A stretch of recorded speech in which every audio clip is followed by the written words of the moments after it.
Hebreus capítulo 8. Vamos ficar em pé, parece? Quer dizer, eu peço que já estou. Capítulo 8 de Hebreus. A antiga aliança era o símbolo transitório da nova, superior e eterna, da qual Cristo é o mediador. Ora, o essencial das coisas que temos dito é que possuímos tal sumo sacerdote que se assentou à destra do trono da majestade nos céus, como ministro do santuário e do verdadeiro tabernáculo que o Senhor erigiu, não o homem, pois todo sumo sacerdote é constituído para oferecer tanto dons como sacrifícios. Por isso, era necessário que também esse sumo sacerdote tivesse o que oferecer. Ora, se ele estivesse na terra, nem mesmo sacerdote seria, visto existirem aqueles que oferecem os dons segundo a lei, os quais ministram em figura e sombra das coisas celestes, assim como foi Moisés divinamente instruído quando estava para construir o tabernáculo, pois ele diz: vê que faças todas as coisas de acordo com o modelo que te foi mostrado no monte. Agora, com efeito, obteve Jesus mistério tanto mais excelente, quanto é ele também mediador de superior aliança instituída com base em superiores promessas, porque se aquela primeira aliança tivesse sido sem defeito, de maneira alguma estaria sendo buscado lugar para uma segunda. E de fato, repreendo-os, diz: eis aí vem dias, diz o Senhor, e firmarei nova aliança com a casa de Israel e com a casa de Judá, não segundo a aliança que fiz com os seus pais no dia em que os tomei pela mão para os conduzir até fora da terra do Egito, pois eles não continuaram na minha aliança e não atentei para eles, diz o Senhor, porque esta é a aliança que firmarei com a casa de Israel depois daqueles dias, diz o Senhor. Na sua mente imprimirei as minhas leis também sobre o seu coração, as escreverei, e eu serei o seu Deus, e eles serão o meu povo. E não ensinará jamais cada um ao seu próximo, nem cada um ao seu irmão, dizendo: conhece ao Senhor, porque todos me conhecerão, desde o menor deles até ao maior. Pois para com as suas iniquidades usarei de misericórdia, e dos seus pecados jamais me lembrarei. Quando ele diz nova, torna antiquada a primeira. Ora, aquilo que se torna antiquado e envelhecido está prestes a desaparecer. Que Deus assim aplique a leitura da sua palavra aos nossos corações. Oremos. Santo Deus, nós somos gratos por esse privilégio que temos de ainda poder ler a tua palavra para compartilhar a mesma com os teus santos. Eu os coloco em tuas mãos. Tu conheces, tu sondas e sabes o que se passa em seus corações. E a minha oração é que teu Espírito Santo abra suas mentes, lhes conceda discernimento para entender, coragem para aplicar e seguir, ó Pai Santo, os passos do Senhor. Eu entrego em tuas mãos, em nome do Senhor Jesus Cristo eu oro. Amém. Os irmãos podem se assentar. Dando continuidade ao que eu comecei falando a semana passada, sobre as alianças de Deus. E na semana passada eu falei, introdutoriamente falando, porque eu quero, como já comecei a semana passada, dar um foco maior nesta nova aliança. Mas na introdução eu disse que há dois tipos de alianças, né, de Deus para com os homens: a aliança condicional e as alianças incondicionais. Qual a diferença da aliança condicional e aliança incondicionais? As alianças incondicionais são alianças eternas, aquela que Deus faz independentemente do homem. Aquela aliança, ela vai se cumprir na sua totalidade, na sua plenitude. Já as alianças condicionais são alianças que Deus faz e que da parte dele é fiel no seu cumprimento, mas depende, é condicional, é uma condicionante dada ao homem. E aqui eu repito o exemplo que eu dei a semana passada.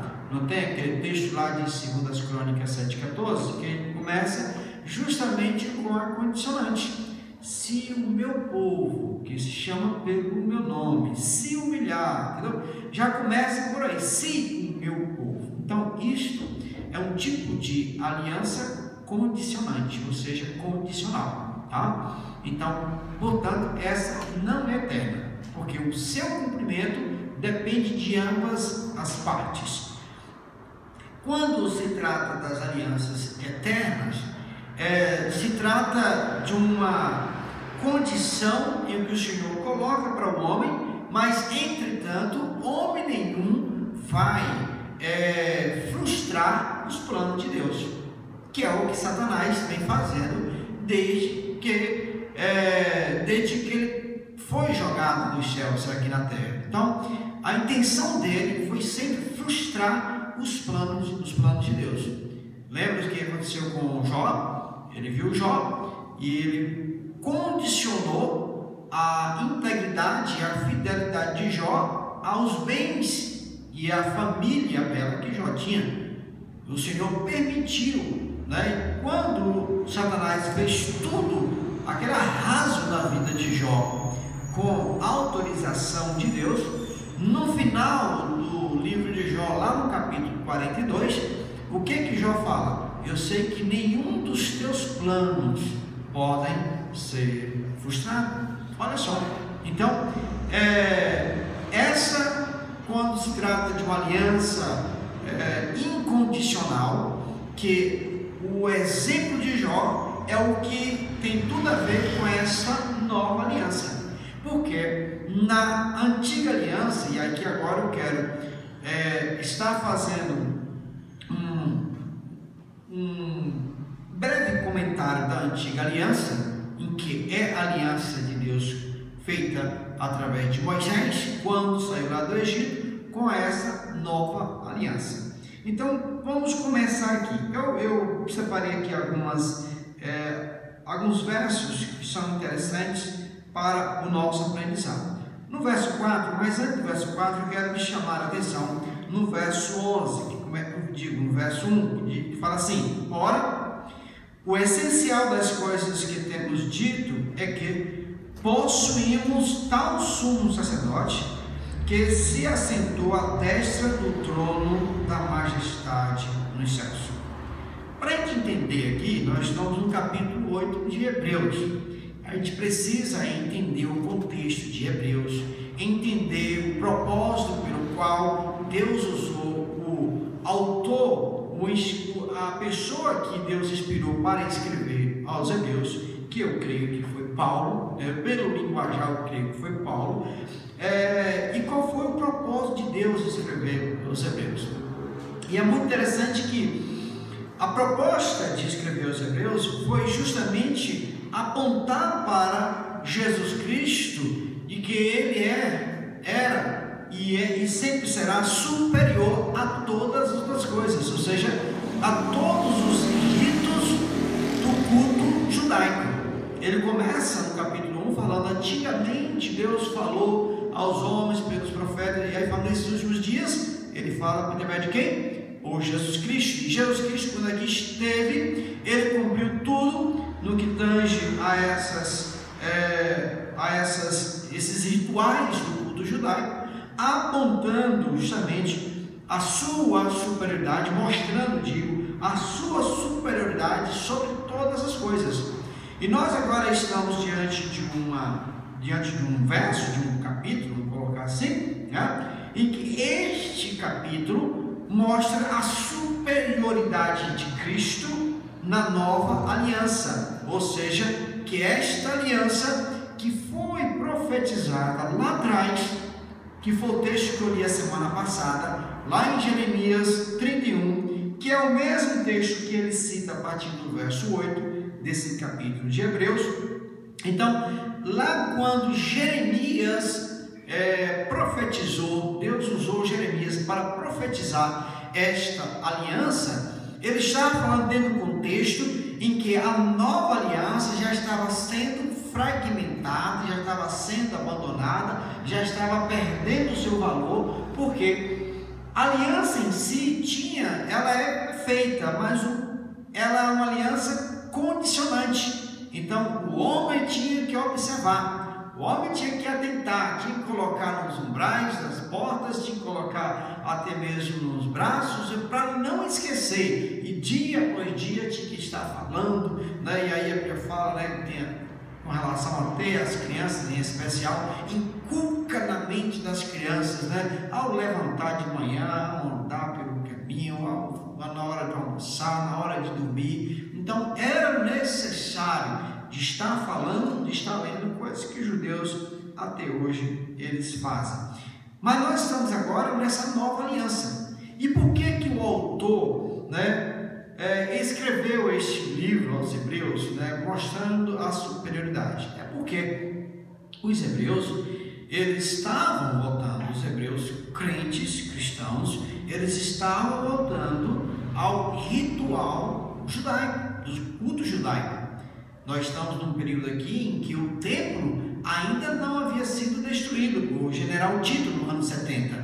Então, como ainda havia o templo, o que eles fizeram, né? São aquela coisa, apego àquela nostalgia, né? Em que alguns denominam a nostalgia satânica, né? Fica preso lá atrás, eu quero voltar para minha igreja mãe, ou seja, quero voltar ao que eu fazia antes, eu quero fazer o que eu fazia quando tinha certa idade. Ou seja, eles estavam voltando, mesmo com a sua conversão, mesmo com o batismo, estavam voltando, né, a questão de liturgia de culto, não hoje, não ouço falar, mas tinha um grupo deles que cultuava até anjos, por isso que nos primeiros capítulos fala da superioridade de Cristo sobre os anjos, né? E eles estavam voltando, por isso que o autor fala, escreve, olha, quero mostrar para vocês o que é mais excelente, o que é superior, quero esclarecer na mente de vocês, já tem já esse entendimento, mas o que ocorre, né? As coisas vão, as falácias vão surgindo, né? A onda vai aumentando e a pessoa vai, ou seja, vai deixando a luz se apagar, né? Que está dentro da pessoa, e com isso vai perdendo o sentido, o real sentido. Por isso que hoje é necessário estar trazendo à memória, né, certos ensinos, ou melhor, os ensinos, né, certo? Não, os ensinos bíblicos. E como eu disse na semana passada, para a gente entender o Apocalipse, né, a gente precisa voltar em Gênesis, né, voltar nos significados, tudo que Deus ali na criação das festas, né? Aí ir para os profetas menores, maiores, como Isaías, como Ezequiel, como Daniel em especial, que é o Apocalipse da antiga aliança, né? E nós estamos na nova aliança, então sempre é bom voltar, porque o Apocalipse, ele é o ápice, é a conclusão, é o final, né, de tudo que vai acontecer. Então, para a gente entender o Apocalipse, a gente precisa entender também essa questão desta aliança, porque esta aliança, vou estar falando logo mais aqui, tem a sua prerrogativa, digamos assim, tem o seu ponto que é imprescindível no seu cumprimento na grande tribulação em especial, entendeu?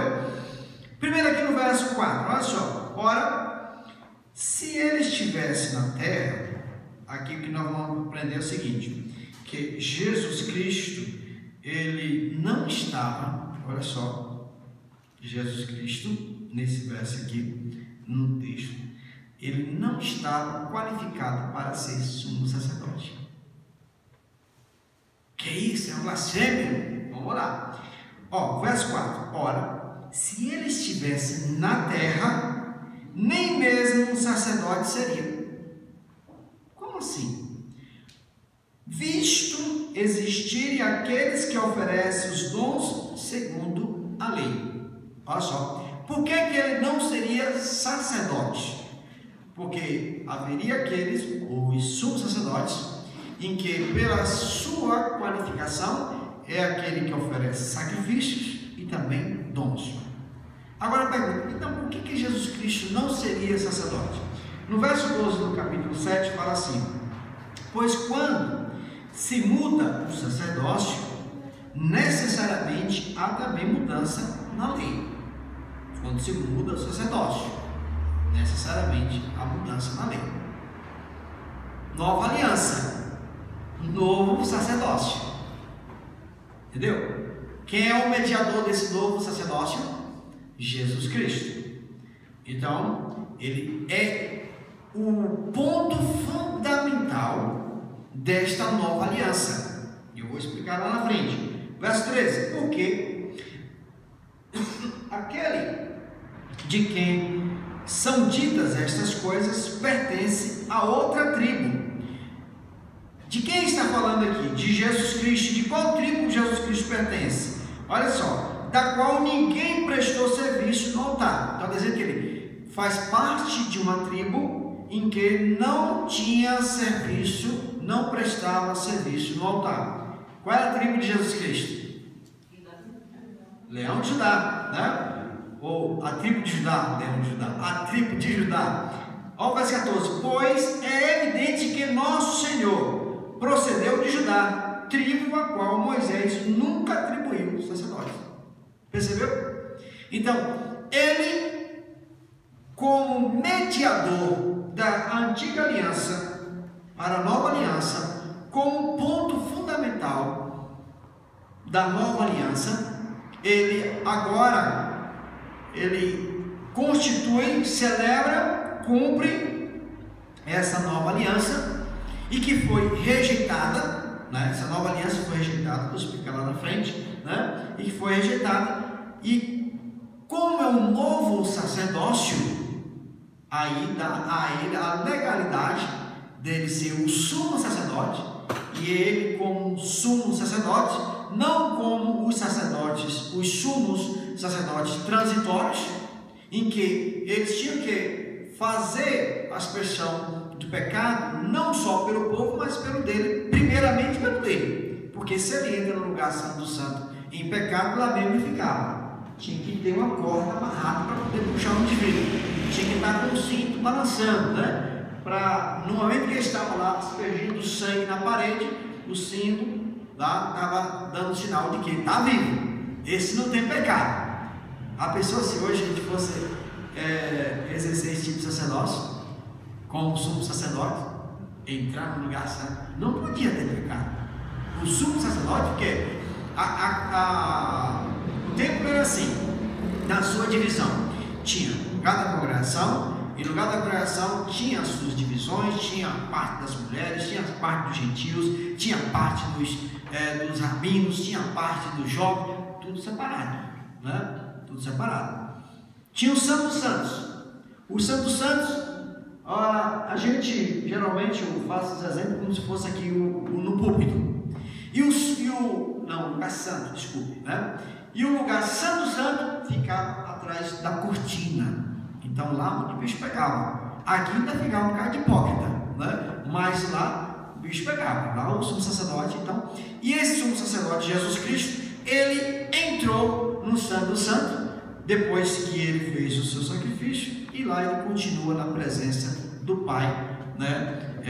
já com seu sangue derramado, mas na condição de hoje intercedendo por nós, como sumo sacerdote. Ele continua diariamente intercedendo por nós, como advogado, também nos defendendo, né? Como eu falei a semana passada, o inimigo, todos os dias ele está na porta, né? Lá do céu.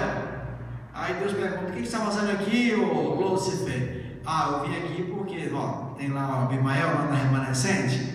Você veio falar o que ele fez, entendeu? Então, ele é o acusador, Cristo é o advogado. No verso 6, aí como aqui já cantei, o verso 6 fala ele como mediador, né?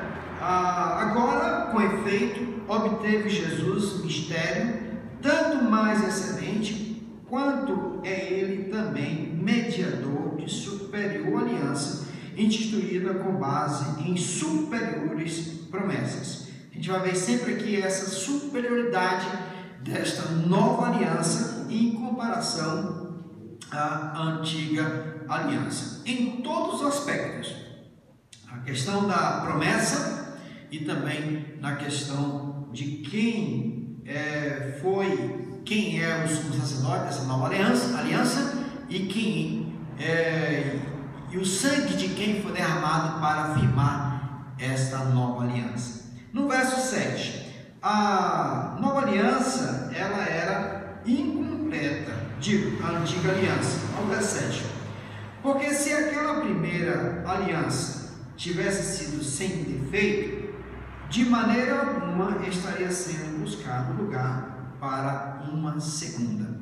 Então aquela aliança que Deus fez com Moisés lá no deserto, quando saiu do Egito, aquela aliança era incompleta. Era uma aliança que Deus fez, e ambas as alianças aqui Deus fez com o povo judeu, entendeu? Mas era incompleta no sentido da condicionante, em que, principalmente com relação ao coração do homem que ainda não estava voltado para o cumprimento da nova aliança, que é o coração de carne, como o autor o Jeremias fala lá na sua carta, no capítulo 31. E era também com relação a sua, pelo fato dela ser incompleta, justamente por depender do homem. Ela em si, como Paulo fala nas cartas aos Romanos, ela é perfeita, porque a lei de Moisés, ela é para apontar os nossos erros, entendeu? A lei é para mostrar as nossas falhas. As pessoas não iam ter entendimento, né, o que é adorar outros deuses, que é pecado, se não tivesse a lei. Roubar, matar, prostituir, né? Então não ia ter esse entendimento. Então a lei avulta, traz à luz os nossos pecados. Já no verso 9, olha só o que fala aqui. Então aqui a gente vê a questão da aliança incondicional. Começa no verso 8 assim: e de fato, repreendendo-os, diz: eis aí vem dias, diz o Senhor, firmarei nova aliança com a casa de Israel e com a casa de Judá, não segundo a aliança que fiz com os seus pais. Está falando aqui, nova aliança, não segundo a aliança que fez com Moisés, no dia em que os tomei pela mão para os conduzir até fora da terra do Egito, pois eles não continuaram na minha aliança. E aqui é a condicional, porque eles não continuaram na minha. Deus continuou, mas eles não continuaram. Então, no contexto, quando Jeremias profetizou esta aliança, foi dentro de um contexto em que já havia tido a divisão do reino judaico, do reino de Israel. Deus não constituiu um povo para ser dividido. Então já tinha dividido. Então o reino do sul e o reino do norte. Para ali já constituiu um abandono a Deus. Aí continuaram. O reino do norte, dos 20 20 reis, nenhum fez coisa que presta aos olhos de Deus. Nenhum. Interessante. O último Jeroboão, então fizeram muito mal. Já no Reino do Sul, alguns não fizeram coisa que presta, mas teve uma boa parte, né, que fizeram coisa que presta, né? Ou seja, coisas que agradaram, né, ao Senhor. E o que aconteceu com o Reino do Norte? Foi o primeiro reino a sofrer, né, em que o Senhor usou o império da época, a Síria, e levou as 10 tribos que até hoje, agora, no final dos tempos, em que as promessas do tempo do fim estão se cumprindo, como eu vi uns 15 dias atrás, eu li em um site lá de Israel, nesse retorno, como Deus falou que iria buscar o seu povo dos 4 cantos da terra. Então, nesse retorno, eles, porque eles fazem uma coisa, assim como Neemias ou Esdras fizeram, né, para poder saber de que tribo eles participavam e tudo. É o mesmo que eles estão fazendo lá, um tipo de um censo, pegando todos os dados, pegando DNA, para saber em qual tribo ele faz parte, se é de Levi, se é de Judá, se é de Simão, se é de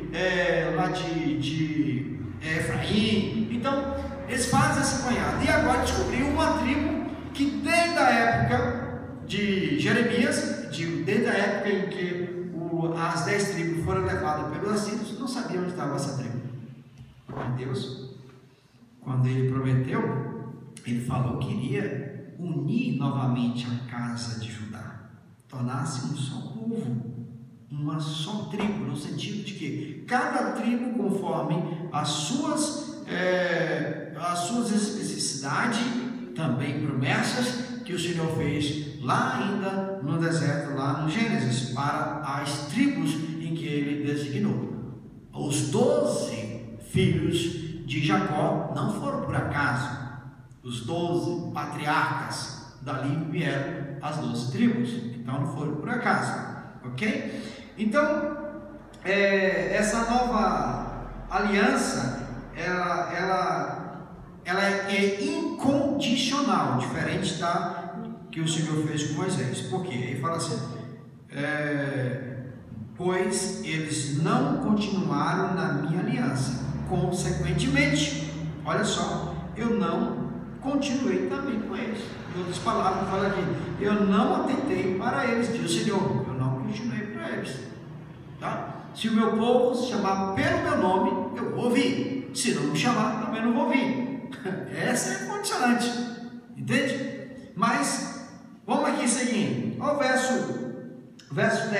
É muito interessante. Vou resumir aqui, que tem muita coisa a falar aqui no verso 10. No verso 10 fala desta aliança para quem foi feita e também algumas características, culminando com o verso 11. Olha só, porque esta é a aliança que firmarei com a casa de quem? De Israel. Então, como o profeta Jeremias falou lá no seu livro, aqui o autor aos Hebreus faz essa citação, deixando bem claro, esta nova aliança foi feita com o povo de Israel, tá?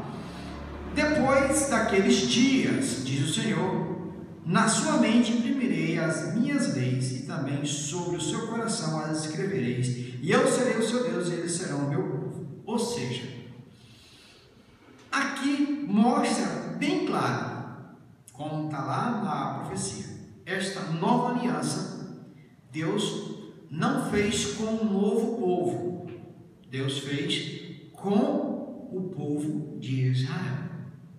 A pergunta é, onde se encaixa a igreja então? Onde se encaixa a igreja?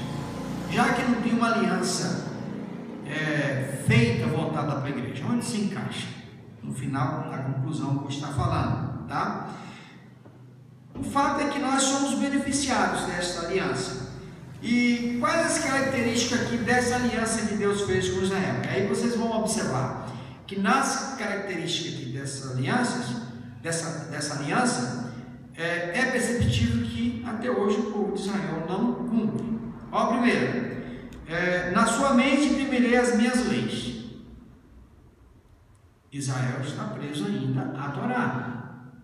Israel está preso ainda a todo aquele ritual de culto. Israel vai reconstruir o terceiro templo. Já está quase levantando aquele que vai ordenar a construção do terceiro templo. Israel vai voltar toda a liturgia de culto do ritual judaico. Eles só vão, cair a ficha, infelizmente, mas como um judeu convertido, ele fala: eu sou judeu, mas hoje eu faço parte da igreja. Então sou um judeu convertido, não sou um judeu dessa antiga aliança, sou um judeu da nova aliança. Na sua mente imprimirei as minhas leis. Também, outra característica, também sobre o seu coração as escreverei.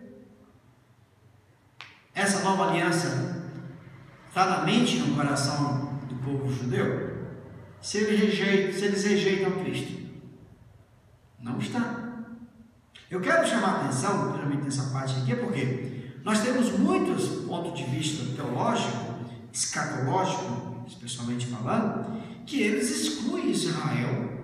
Fala que Israel é um povo tipo um maldito, é um povo que perdeu a sua chance.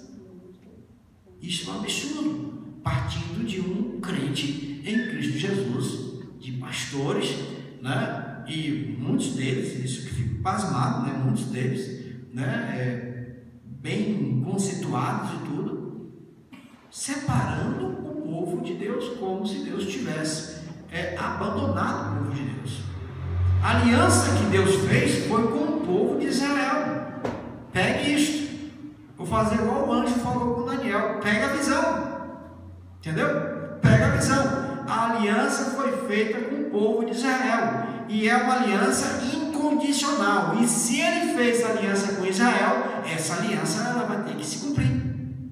Entende? Essa profecia em torno dessa aliança vai ter que se cumprir. E que, observando nos dias atuais, a gente não vê isso na vida de Israel. Tá? Então, significa que vai se cumprir ainda. Tá? Vai se cumprir. E eu serei o seu Deus, e eles serão o meu povo. Tá? Aqui está falando do ponto fundamental dessa aliança, do mediador dessa aliança, que é Jesus Cristo, coisa que Israel não reconhece, Jesus Cristo. E não ensinará, essa outra característica aqui é o que eu comecei aqui introduzindo nessa parte, é extraordinário. E não ensinará jamais cada um ao seu próximo, nem cada um ao seu irmão, dizendo: conhece o Senhor, porque todos me conhecerão, desde o menor deles até o maior. Coisa que isso aqui se aplica a todos, não só a Israel, mas também a igreja de Cristo. Há necessidade, por isso que nós estamos aqui, mesmo com medo do coronavírus, mesmo com medo de algum salteador entrar aí, mesmo, ou seja, mas nós estamos aqui. Eu tenho sede de aprender para ensinar, e vocês têm sede também de aprender. Mas vai chegar um tempo que vai precisar mais disso, entendeu? Como eu falei aqui semana passada, lá em Isaías 9 fala isso, também em Jeremias, no capítulo 31, também fala sobre, aqui mesmo, o autor aqui está